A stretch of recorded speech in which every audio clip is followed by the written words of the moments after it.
Et je vous retrouve pour le plateau de Regard Croisé, le tout premier numéro de cette nouvelle semaine, de ce nouveau mois et de cette nouvelle année 2024. Bonsoir et bienvenue à vous. Bonne et heureuse année 2024. Bienvenue si vous nous rejoignez dans ce programme du soir, le tout premier de cette nouvelle semaine et de cette nouvelle année 2024. Encore 4 sujets à aborder dans ce numéro de Regard Croisé. Nous parlerons d'abord de la présidentielle en République démocratique du Congo.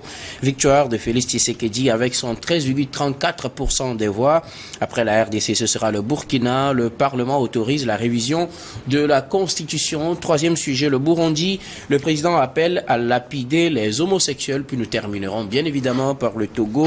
Un court-circuit électrique serait à l'origine de l'incendie du marché d'Agoyassié. Et pour en parler ce soir, 3 invités sur ce plateau. Avec moi, Gabin Adjaro. Vous êtes juriste et analyste politique. Bonsoir Gabin, bonne année et bienvenue. Bonsoir Guillaume, bonsoir à tout le plateau.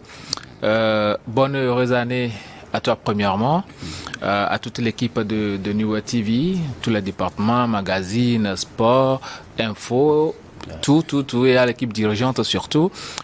Heureuse année à tout le peuple togolais, heureuse année à tout le peuple africain, heureuse année à tous les internautes qui nous suivent très souvent. On leur dit bon début d'année. Je sais qu'on va revenir par après, mais je ne peux pas finir sans souhaiter une bonne et heureuse année au premier des Togolais, son Excellence Faure Zinani Assingbe, et à tout son gouvernement. Merci beaucoup à vous. Gabin Adjaro, à côté de vous, Adam Adjronou, vous êtes journaliste, directeur de publication de Vision d'Afrique. Bonsoir Adam, bienvenue et bonne année à vous. Merci de m'avoir invité. C'est un plaisir d'inaugurer en fait le plateau de Regard Croisé pour cette année 2024. Et comme la tradition le veut, nous souhaitons le vœu à toutes celles, à tous ceux qui nous suivent. C'est pas facile également de nous supporter. Nous leur disons merci. Et donc, c'est avec plaisir que nous allons toujours parcourir cette année avec nos débats et nos analyses. Merci bien. Merci beaucoup à vous, Adam Adjronou, notre troisième invité aujourd'hui. Elle nous fait l'honneur d'être sur ce plateau avec nous. Dadonora Noviekou, vous êtes la coordinatrice nationale de WANEP Togo. Bonsoir, bienvenue et bonne année à vous. Merci Guillaume, bonsoir et bonne année à toi aussi. Bonne année aux téléspectateurs, téléspectatrices, aux internautes et à qui nous souhaitons, donc aux deux aux deux groupes d'acteurs qui nous suivent habituellement. Nous souhaitons une année 2024 plein de très bonnes choses et surtout plein de sérénité et beaucoup d'épanouissement. Merci beaucoup. Une fois encore à vous, très chers téléspectateurs, nous souhaitons une très bonne année 2024. Nous allons commencer avec le tout premier sujet, direction la République démocratique du Congo présidentielle. Victoire de Félix Tshisekedi avec son 13,34% des voix. Il a été déclaré président élu par la Commission électorale nationale indépendante ce dimanche après-midi. C'est 31 décembre à la fin de l'année 2023. Félix Tshisekedi est déclaré vainqueur de la présidentielle du 20 décembre. Il remporte 73,34% des voix avec environ 18 millions d'électeurs. Il est suivi par Moïse Katumbi qui est un peu très loin. Il faut dire que le taux de participation s'élève à 43,23% des élections présidentielles qui ont connu la participation effective au final de 19 candidats, dont Félix Tshisekedi lui-même face à 19 de l'opposition. Il s'en sort avec un score très intéressant, soit 13,34% des voix. Gabin. Oui, moi je n'ai pas été surpris. Même si ce sont des résultats provisoires, je ne sais pas comment cela va être démenti par la Cour constitutionnelle. Je n'ai pas été surpris par la victoire de Félix Tshisekedi quand on voit la manière dont les choses ont été faites depuis le début et aussi les doutes qu'a semé l'opposition au sein de la population, même l'éclatement des voix. L'opposition, lors de ces élections, n'a pas véritablement réussi à apporter une certaine promptitude et une certaine volonté de pouvoir aller vers de réels résultats lors de ces élections. La raison pour laquelle moi je pense que Félix Tshisekedi allait gagner ces élections. Moi, ce qui me surprend beaucoup plus, c'est le résultat donné. Soit 13,34%, c'est beaucoup. C'est beaucoup pour un pays dans lequel on constate beaucoup de choses. On a eu quand même à critiquer le mandat précédent de Félix Tshisekedi. Et aujourd'hui, il s'en sort avec ce plébiscite-là, si je peux redire ainsi. Ça pose un réel problème. Le problème, peut-être, ça se pose au niveau de l'opposition, avec Moïse Katumbi qui pensait que tout le Congo se résume à Katanga. C'est vrai, il est très populaire au Katanga parce qu'il a eu à réussir des choses. Mais sur le plan national, il n'a pas réellement d'empreinte. Moïse Katumbi a réellement travaillé dans sa zone. Pour tous ceux-là qui ont eu à visiter la zone de Katanga, on sait très bien que il est très populaire là-bas. C'est un homme du peuple de là. Mais dans les autres circonscriptions électorales, est-ce que réellement il a eu à poser ses pattes? Et aussi, Denis Mukwege, quelqu'un qui œuvrait dans l'humanisme et autres, qui est médecin, aujourd'hui c'est mieux en politique. Tout ça fait que peut-être ces patients vont voter pour lui et puis ils vont laisser Moïse Katumbi de côté. Et moi, ce qui me choque un peu plus, c'est le résultat de Martin Fayoulou. Martin Fayoulou qui a été véritablement une figure de pro lors des précédentes élections face à Félix Tshisekedi. Il s'est pris comme un mentor de la politique congolaise, ce qui fait que aujourd'hui, il est allé seul aux élections au lieu de pouvoir trouver, une acquaintance peut-être avec Moïse Katumbi ou bien avec une autre personne de l'opposition pour pouvoir participer à ces élections-là par le biais d'une candidature unique. Il s'est mis en candidat unipersonnel, il y est allé. Aujourd'hui, voilà le résultat, parce que en ce moment-là, Kabila était là et la population ne voulait plus voir Kabila. Raison pour laquelle on lui avait accordé une certaine attention lors de ces élections-là. Malgré que des élections de 2018, malgré que Félix Tshisekedi ait gagné ces élections, on ne peut pas oublier que Martin Fayoulou a été quand même une figure de pro de ces élections-là. Aujourd'hui, il se retrouve avec un score, si je peux le dire ainsi, à la Nicolas Lawson.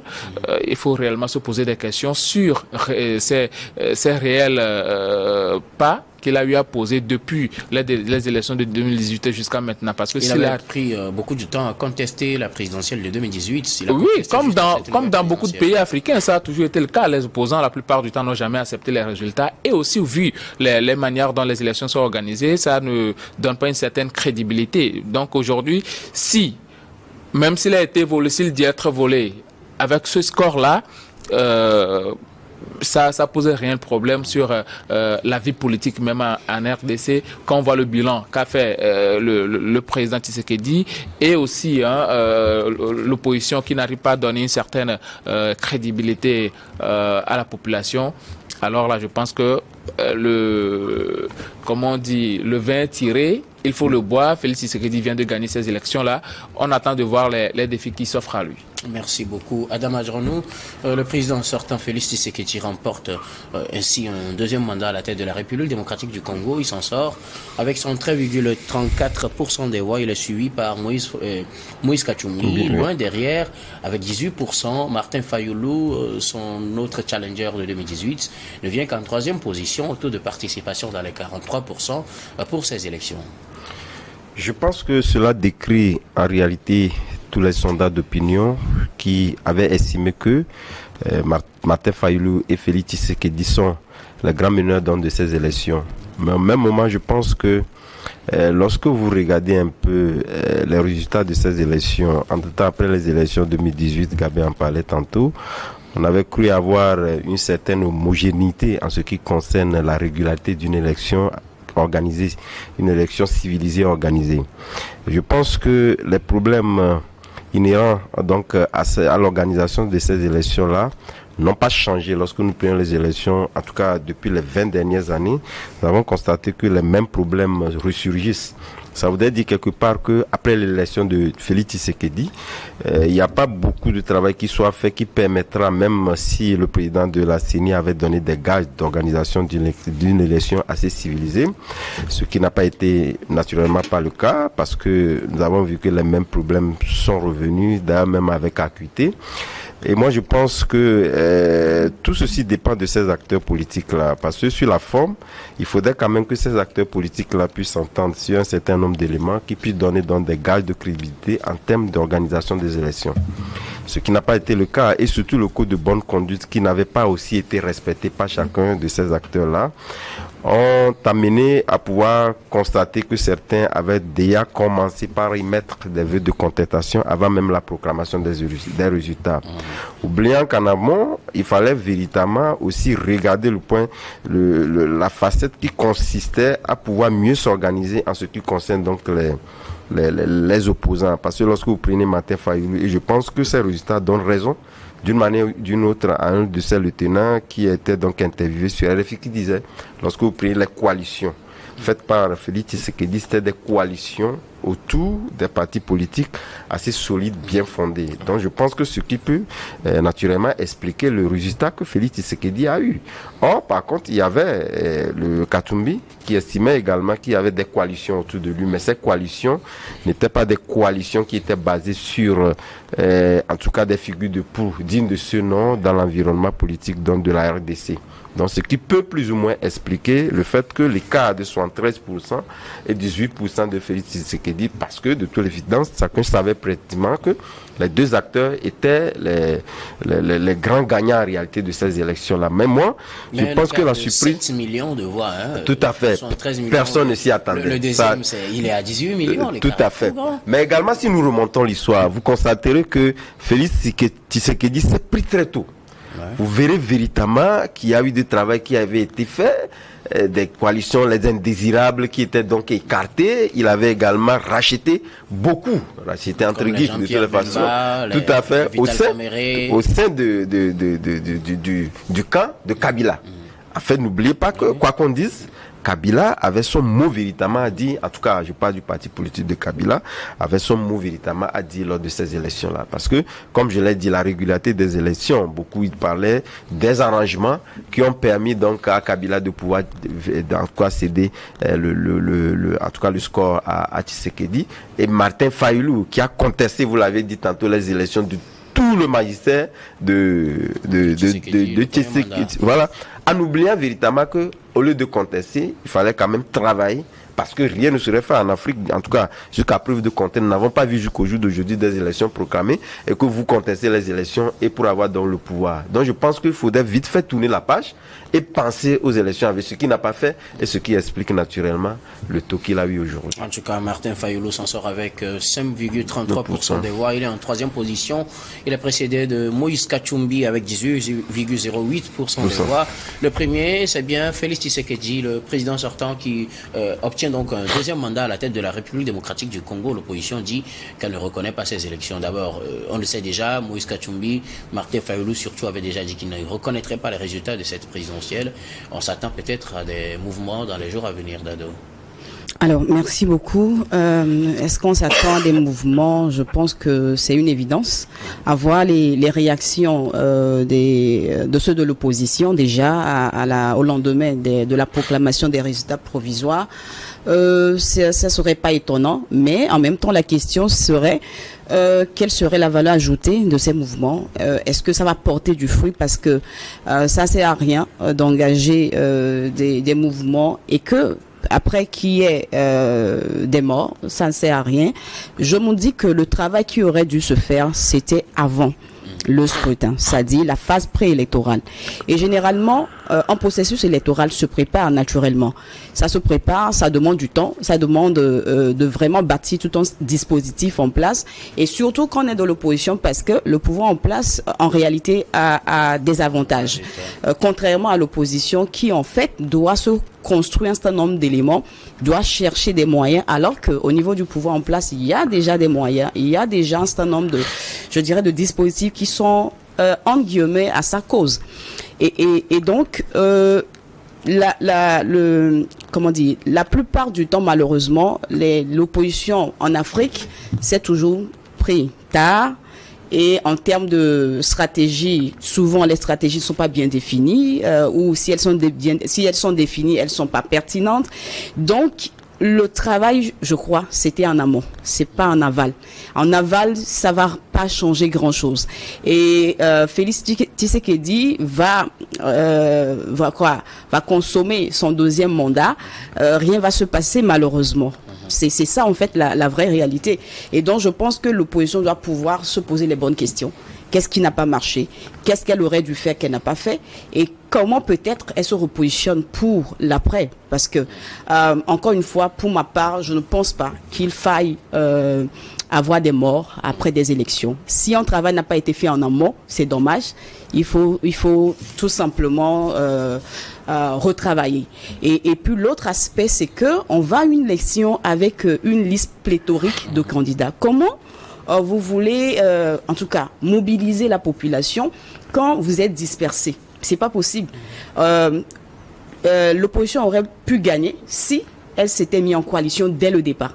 Mais là encore, vous voyez le conflit de leadership. Chacun veut démontrer que c'est lui qui peut mobiliser tant, alors que au même moment, la CENI a été décriée en termes de dysfonctionnement.